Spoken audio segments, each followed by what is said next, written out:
ரிஷபராசி என்பர்களே, ரிஷபராசியை பொறுத்த வரைக்கும் வரக்கூடிய 15 நாட்கள் உங்களுடைய வாழ்க்கையில் சில முக்கியமான முடிவுகள் எடுக்கக்கூடிய தருணங்களாக அமையுதுங்க.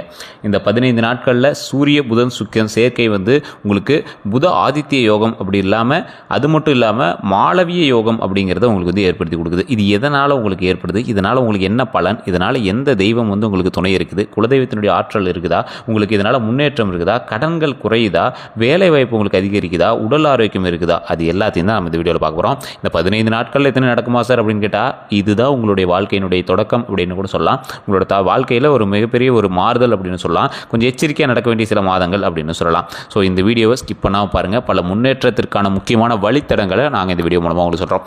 அதே போல் நிறைய பேர் ஜோதிடம் பார்க்கணும்னு ஆசைப்படுறீங்க. உங்களுடைய பிறந்த தேதி, பிறந்த நேரம், பிறந்த ஊர், இது மூணையும் எடுத்துகிட்டு நீங்கள் கீழே ஒரு நம்பர் கொடுத்துருக்கேன். நீங்கள் வெளிநாட்டு வாழ் மக்களாக இருந்தாலும் சரி, இல்லை இங்கே இருக்கீங்க அப்படின்னாலும் சரி, நீங்கள் கீழே இருக்கக்கூடிய நம்பருக்கு காண்டாக்ட் பண்ணி பேசி தெரிஞ்சிக்கலாம். பிரபல ஜோதிடருடைய நம்பர் தான் கொடுத்துருக்கேன். கிட்டத்தட்ட 200க்கும் மேற்பட்ட ஜோதிடர்களுக்கு அவர் ஆசான். ஒரு நிறைய விவிஐபிஸ் ஆக்டர்ஸ், அரசியல்வாதிகள் எல்லாத்துக்குமே ஜோதிடம் பார்க்கக்கூடியவர். ஸோ அவரோட நம்பர் நான் கொடுத்துருக்கேன். நீங்கள் ஃபோன் பண்ணிங்க அப்படின்னா பிஸின்னு இருந்தால் கொஞ்சம் வெயிட் பண்ணி தான் பண்ணணும். ரிப்ளை இல்லை அப்படின்னாலும் கொஞ்சம் வெயிட் பண்ணி தான் பண்ணணும். ஸோ கண்டிப்பாக அதை ட்ரை பண்ணி பாருங்கள். மிகப்பெரிய நன்மை உண்டு. அதே போல் இந்த மாசி மாதத்திலிருந்து, இந்த மாசி மாதத்தில் பாதி நாள் போயிடுச்சு, பாதி நாள் இருக்குது. இந்த ரிஷபராசிக்கு தொழில் முன்னேற்றம் அடைவதற்கான ஒரு முக்கியமான காலகட்டம். அதே மாதிரி கடன்கள் குறையிறதுக்கான ஒரு முக்கியமான காலகட்டம். அதே மாதிரி வேலை வாய்ப்புகள் ரொம்ப நல்ல பலன்களை கிடைக்கக்கூடிய ஒரு அற்புதமான காலகட்டம்.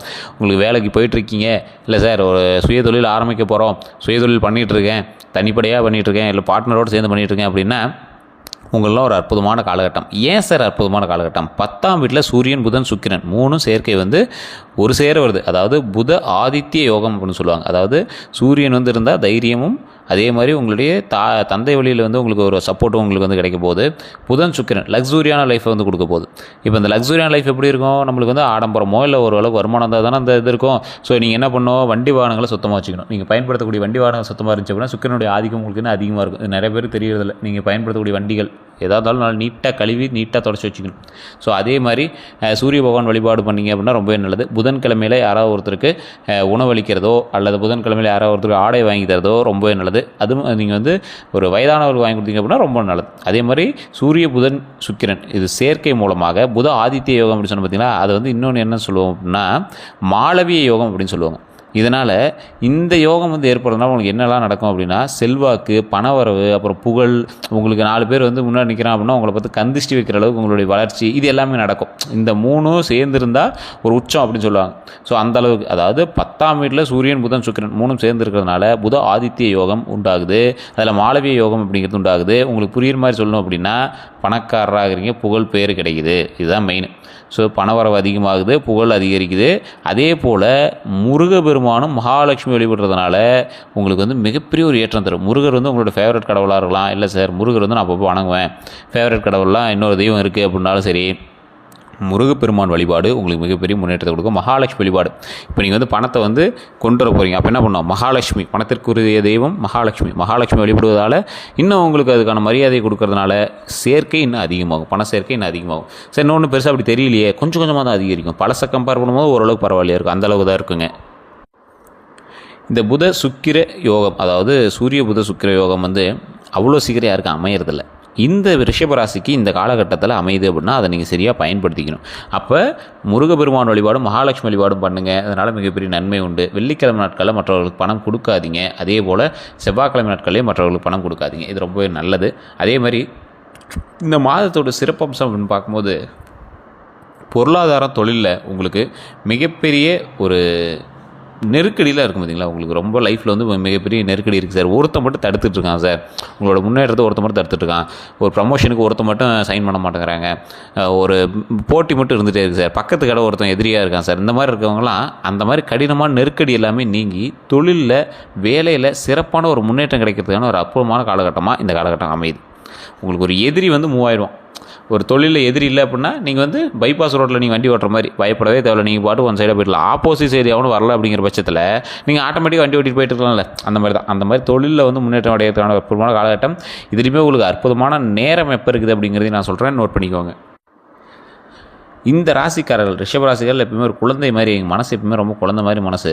ஸோ இந்த ராசிக்காரர்களுக்கு நல்ல நாட்கள் அப்படின்னு எடுத்திங்கன்னா மார்ச்சில் 1, 3, 6, 8, 9 இந்த நாட்கள் உங்களுக்கு ரொம்பவே நல்ல நாள். அது நீங்கள் கொஞ்சம் பார்த்து பக்குவமாக பயன்படுத்திக்கிறது ரொம்பவே நல்லது. அதே மாதிரி சந்திராசிரமம் அப்படின்னு பார்த்தீங்கன்னா மார்ச் மாதம் 11ஆம் தேதி சந்திராசிரமம். அதே மாதிரி இதில் மார்ச் 14லேயே வந்து பார்த்திங்கன்னா கொஞ்சம் பார்த்துருக்கணும். மார்ச் 11லேருந்து மார்ச் 14 வரைக்குமே நீங்கள் வந்து பார்த்துட்டு தான் இருந்தாகணும். அந்த மாதிரி ஒரு காலகட்டம் தான். உங்களுக்கு பரிகாரம்லாம் அதில் எதுவும் சொல்லவே முடியாதுங்க. நீங்கள் வந்து கடவுள் வழிபாடு தான். ஃபஸ்ட்டு உங்களோட குலதெய்வ வழிபாடு பண்ணிங்க அப்படின்னா ரொம்பவே நல்லது. குலதெய்வ வழிபாடு பண்ணிவிட்டு அதற்கு பிறகு வந்து மகாலட்சுமி முருகனை வழிபட்டிங்க அப்படின்னா ரொம்ப ரொம்ப ரொம்ப நல்லது. ஸோ அதை கண்டிப்பாக நீங்கள் வந்து பயன்படுத்தி பாருங்கள், மிகப்பெரிய நன்மை உண்டு. இந்த மாதத்தில் சூரியன் எல்லா ராசிக்கும் இதே தான். மாசி மாதத்தில் சூரியன் வந்து கும்பராசியில் வந்து சஞ்சரிக்கிறதுனால பிப்ரவரி மாதத்துலேருந்தே, பிப்ரவரி 13லேருந்தே வந்து மார்ச் 14 வரைக்குமே சஞ்சரிக்குது. ஸோ அதனால் நீங்கள் கொஞ்சம் பார்த்து இறை வழிபாட்டோடு சூரிய நமஸ்காரம் பண்ணி வழிபட்டிங்க அப்படின்னா ரொம்பவே நல்லது. நீங்கள் குலதெய்வ கோயிலுக்கு போனீங்க அப்படின்னா பசு நெய்யோ அல்லது நல்லெண்ணெயோ வாங்கி விளக்கேற்றுங்க. எந்த கோயிலுக்கு போனீங்க அப்படின்னாலும் விளக்கேற்றி வழிபடுவதனால ரொம்பவே நல்லது. அதாவது பசு நெய்யில் அல்லது நல்லெண்ணெயில் விளக்கேற்றணும். அது எந்த இடத்துக்கு போனீங்க அப்படின்னா சரி, குலதெய்வ கோயிலில் வழிபட்டீங்க அப்படின்னா இன்னுமே ரொம்ப ரொம்ப நல்லது. ஸோ இந்த ரிஷபராசிக்காரர்கள் எப்பவுமே குழந்தை மனம் கொண்டவர்கள். இவங்க வந்து குடும்பத்துக்காகவே உழைத்தவர்கள் அப்படின்னு தான் சொல்லணும். குடும்பத்துக்காகவே இவங்களோட லைஃப் வந்து சாக்ரிஃபைஸ் பண்ணுவீங்க அப்படின்னு தான் சொல்லணும். வண்டி வாகனம் வாங்குறதுக்கான ஒரு அப்புறமான காலகட்டமாக இருந்தாலும் இந்த காலகட்டம் கொஞ்சம் நிதானமாக பண்ணிங்க அப்படின்னா ரொம்பவே நல்லது. அதே மாதிரி அதிக முதலீடுகள் போட்டு ஒரு தொழில் பண்ணுறீங்க அப்படின்னா அதில் கொஞ்சம் கவனத்தை செலுத்துறது ரொம்பவே நல்லது. அதீத முதலீடுகள் இந்த 15 நாட்களில் போடுறதும் கொஞ்சம் யோசிச்சு தான் பண்ணணும். ஏற்கனவே பண்ணிட்டு இருக்கிற தொழில் லாபம் எடுங்க. மற்றபடி இப்போ இன்வெஸ்ட்மெண்ட் பண்ணுறீங்க, புதுசாக வண்டி வாகனங்கள் வாங்குறீங்க அப்படின்னா கொஞ்சம் யோசிச்சு பண்ணுங்க. அதேமாதிரி நிலப்படங்கள் வாங்குறீங்க அப்படின்னாலும் கொஞ்சம் யோசிச்சு பண்ணக்கூடிய ஒரு காலகட்டமாக அமையுது. தொழிலில் முன்னேற்றம் அடையணும் அப்படின்னா கொஞ்சம் பார்த்து பொறுமையாக நிதானமாக பண்ணுங்கள். இந்த ராசிக்காரர்களுக்கு ஒரு அற்புதமான இன்னொரு மேட்டர் சொல்கிறேன், கேட்டுக்கோங்க. எல்லா ராசிலையுமே ஒரு டாப் மோஸ்ட் டைம் கிடைக்கும். இந்த ராசிக்கு வந்து ஏற்கனவே செஞ்சுட்டு இருக்கிற தொழிலில் இப்போ ஒரு டாப் மோஸ்ட் டைமான்னு சொல்ல முடியாது. இந்த டைம் வந்து உங்களுக்கு ஓரளவுக்கு பரவாயில்லையான டைமாக இருக்கும். இந்த ராசிக்காரர்கள் உங்களுக்கு தடைகளை நிவர்த்தி செய்து முன்னேறுவதற்கு ஒரு அற்புதமான காலகட்டம். தடைகள் இருக்குது அப்படின்னா தட்சிணாமூர்த்தி வழிபாடு. இந்த ராசியில் எந்த ராசியாக இருந்தாலும் சரி, ஒரு கோயிலுக்கு போனீங்க அப்படின்னா சுற்றி வரும்போது தட்சிணாமூர்த்தி அப்படின்னு ஒருத்தர் இருப்பார். நிறைய பேர் நினச்சிட்டு இருப்பாங்க என்ன சின்ன சிலையாக வச்சுருக்காங்க அப்படின்னு. தட்சிணாமூர்த்தி வழிபாடு பண்ணிங்க அப்படின்னா மிகப்பெரிய நன்மை உண்டு. கொண்டக்கடலை மாலை, நெய் விளக்கு தீபம் 2 தீபம் ஏற்றி கொண்டக்கடலை மாலை போட்டு வழிபட்டிங்க அப்படின்னா ரொம்ப ரொம்ப நல்லது. தட்சிணாமூர்த்தி வழிபட்டு அப்படியே சுற்றி வரீங்க. சுற்றி வரும்போது வந்து பார்த்தீங்கன்னா துர்க்கம்மன் இருப்பாங்க. துர்க்கம்மன் வழிபடுறீங்க. வழிபட்டுட்டு அதுக்கப்புறமேட்டு உள்ள வந்தீங்க அப்படின்னா கருவறையில் இருக்கக்கூடிய தெய்வங்கள் வழிபடுறீங்க. பரிகார தெய்வங்கள் எல்லாமே இருப்பாங்க. பரிகார தெய்வங்கள் தான் ஃபஸ்ட்டு நீங்கள் வணங்கணும். ஸோ இப்படி வழிபட்டு வரும்போது உங்களுடைய பிரச்சனைகள் எல்லாமே தீர்வாகுது. அதே மாதிரி ரிஷபராசிக்கு நிறைய பேருக்கு பூர்வ புண்ணியம் வந்து கரெக்டாக இருக்கான்னு பார்த்துக்கணும். உங்களுக்கு நிறைய பேருக்கு வந்து பார்த்திங்கன்னா உங்களுடைய பூர்வ புண்ணியம், அதாவது உங்களுடைய முன்னோர்களினுடைய நிலமோ இல்லை உங்களுடைய முன்னோர்களினுடைய வீடோ இதெல்லாம் வந்து உங்களுக்கு அவ்வளோ செட் ஆகாமல் இருந்திருக்கும். அவங்களாம் வந்து கரெக்டாக செட் ஆகுதா, எப்படி இருக்குது அப்படிங்கிறது எல்லாத்தையும் நீங்கள் வந்து நோட் பண்ணிட்டு தான் மற்ற விஷயங்கள் எல்லாமே பார்க்கணும். நிறைய பேருக்கு இந்த முன்னோர்களுடைய பிரச்சனையால் பூர்வ நிலங்கள், பூர்வீக வீடு இந்த மாதிரி விஷயங்கள்லாம் செட் ஆகாமல் இருக்குது அப்படின்னா ஒரு டைம் உங்களோட ஜாதகத்தை செக் பண்ணுங்கள். உங்களோட ஜாதகத்தை செக் பண்ணும்போது மாந்தியாக இருக்கட்டும், உங்களுடைய பூர்வ புண்ணிய ஸ்தானமாக இருக்கட்டும், உங்களுடைய தசாபுத்தியாக இருக்கட்டும், உங்களுடைய லக்கினம் வந்து இதோட மேட்ச் ஆகுதா, இல்லை உங்களுடைய ராசிக்கு செட் ஆகுது, ஆனால் வேறு உங்களுடைய வீட்டில் இருக்கக்கூடிய மற்றொரு ராசிக்கு தான் செட் ஆகுதா, அது வந்து உங்களுக்கு சேர்ந்து இது பண்ணுது அப்படின்னா அதுக்கு எல்லாமே செக் பண்ணிட்டு நீங்கள் பண்ணிங்க அப்படின்னா ஆட்டோமேட்டிக்காக உங்களுக்கு உங்களுடைய மைனஸ் கூட ப்ளஸ்ஸாக மாறிடும். நிறைய பேருக்கு தெரியுது. உங்களோட மைனஸை ப்ளஸ்ஸாக மாற்றணும் அப்படின்னா உங்களோட ஜாதகத்தில் செட் ஆகல அப்படின்னா உங்களுடைய மகனோ மகளோ, உங்களோட கணவனோ மனைவியோ, உங்களோட தாய் தந்தையோ, உங்களோட சகோதர சகோதரிகளோ யாரோ ஒருத்தர் இருக்காங்க அப்படின்னா அவங்க மூலமாக அந்த ஜாதகத்தை வந்து செட் பண்ணி அதுக்கு தகுந்த மாதிரி நீங்கள் ஒரு ஒற்று ராசியாக பயன்படுத்திட்டு வந்துடலாம். நிறைய பெரியவங்களாம் வந்து பார்த்திங்கன்னா மிகப்பெரிய ஆளாக இருப்பாங்க. அவங்க ராசி பார்த்திங்கன்னா வேறு ராசியாக இருக்கும். ஆனால் அந்த ராசிக்கு வந்து அந்த டைமில் வந்து ஒரு டல்லான டைமாக இருக்கும். ஆனால் வந்து அவங்களுக்கான பொழப்பு வந்து நல்லா சூப்பராக போய்ட்டுருக்கும். ஏன் அப்படின்னு பார்த்தீங்கன்னா இங்கே கூட இருக்கக்கூடிய ஒரு நபருக்கு வந்து நல்ல ராசியாக இருக்கும். அவங்களோட மகனோ மகளோ ஏதோ ஒன்று. இங்கே வந்து ஃபுல் டாக்குமெண்ட் எல்லாம் பணம் வரவோ எல்லாமே அவங்க பேரில் பார்த்துருவாங்க. அப்படி பண்ணும்போது என்ன ஆகுது, அந்த ராசி வந்து நல்லா மேலே ஓங்கி வரும்போது அதுக்கு தகுந்த மாதிரி செயல்படுது. தொழில் வந்து ஆட்டோமேட்டிக்காக முன்னேறுது. அந்த முன்னேறக்கூடியதை அவர் அனுபவிச்சுக்கிறார். ஸோ இந்த மாதிரி தான் வந்து நிறைய விஷயங்கள் நடக்கணும். பூர்வீகம் செட் ஆகாதவங்க வெயிட் பண்ணணும். அந்த பூர்வீகத்தோட பேர் மாற்றாமல் அவங்களோட மகனோ மகளோ வந்ததுக்கப்புறம் அவங்க இங்கே மகன் பேரை நம்ம மகன் பேரில் பூர்வீக சொத்து எழுதிட்டோம் அப்படின்னா பூர்வீகம் ஆட்டோமேட்டிக்காக செட் ஆகும். அவங்களுக்கு செட் ஆகுது அப்படின்னு பார்த்துட்டு அதுக்கு தகுந்த செட் பண்ணிட்டோம் அப்படின்னா ஆட்டோமேட்டிக்காக செட் ஆகும். அப்படின்னா பெண்கள் பேரில் மாற்றினா அப்படின்னா ஆட்டோமேட்டிக்காக செட் ஆகும். இந்த மாதிரி நிறைய விஷயங்கள் இருக்குது. ஸோ உங்களுடைய ஜாதகத்தை செக் பண்ணணும். பிறந்த நேரம், பிறந்த ஊர், பிறந்த தேதி 3 செக் பண்ணிட்டு உங்களோடு பிரயாணிக்கக்கூடிய மற்ற ராசிகளினுடைய பெயர், உங்களோடு பிரயாணிக்கக்கூடிய மற்ற ராசிகளினுடைய நட்சத்திரம், தசாபுத்தி எல்லாத்தையுமே செக் பண்ணிட்டு பண்ணோம் அப்படின்னா ஆட்டோமேட்டிக்காக நன்மை உண்டு. தொழிலில் முன்னேற்றம் கண்டிப்பாக கிடைக்கக்கூடிய ஒரு காலகட்டமாக இருக்கிறதுனால தொழில் முன்னேற்றத்தில் கொஞ்சம் கவனம் பண்ணுங்கள். ஒரு 100 பேர் இருக்காங்க அப்படின்னா அத்தனை பேர் சொல்கிறது நீங்கள் கேட்கணும் அவசியம் இல்லை. நீங்கள் சொல்கிறது தான் அத்தனை பேர் கேட்பாங்க. அந்த அளவுக்கு உங்களுக்கு ஐடியாலஜி அதிகம். ஸோ நீங்கள் அந்த இடத்துல போய் அதை கொஞ்சம் நீட்டாக செக் பண்ணிட்டு ஒருத்தர் மேலே அதீத நம்பிக்கை வச்சு அவங்களே ஃபுல்லாக வந்து மோட்டிவேஷனாக போகாதீங்க. எது செஞ்சாலும் யோசிச்சு பண்ணுங்கள். இந்த காலகட்டம் உங்களுக்கு ஒரு லக்ஸுரியான காலகட்டமாக இருந்தாலும் உங்களை ஏமாற்றுறதுக்கான வாய்ப்புகள் அதிகமாக இருக்கும். இப்போ உங்கள் கண்ணு முன்னாடி லக்ஸுரி காட்டிட்டு அடுத்த 15 நாட்களுக்கு பிறகு உங்களுக்கு வந்து இல்லை இது வந்து உங்களுக்கு பிரம்மைன்னு காட்டுற அளவுக்கு வந்து வாய்ப்புகள் அதிகமாக இருக்குது. ஸோ அப்போ நல்ல பலன்கள் கிடைக்கக்கூடிய காலகட்டத்தை நல்லபடியாக பயன்படுத்திக்கணும். இப்போ நீங்கள் பயன்படுத்தக்கூடிய விஷயங்கள் வருங்காலத்துலேயே வந்து உங்களுக்கு பாசிட்டிவாக மாறணும் அப்படிங்கிற மாதிரி பயன்படுத்துங்க. இப்போ கிடைச்சிச்சுரா அனுபவிச்சிக்கலாம் அப்படின்னு விட்டுறக்கூடாது.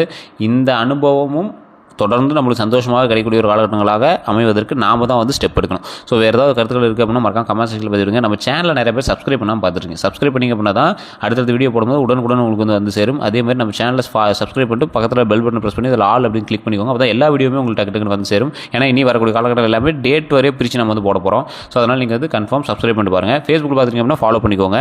உங்களோட நண்பர்களுக்கு ரிஷபராசி இருக்கக்கூடிய நண்பர்களுக்கு கண்டிப்பாக பகிருங்க. அதே மாதிரி சூரிய புதன் சுக்கிரனுடைய யோகம் இருக்கிறதுனால புத ஆதித்ய யோகம் இருக்கிறதுனால புத ஆதித்ய நமக புத ஆதித்ய நமக புத ஆதித்ய நமக அப்படின்னு மறக்காம 3 டைம் கமெண்ட் செக்ஷனில் பதிவிடுங்க.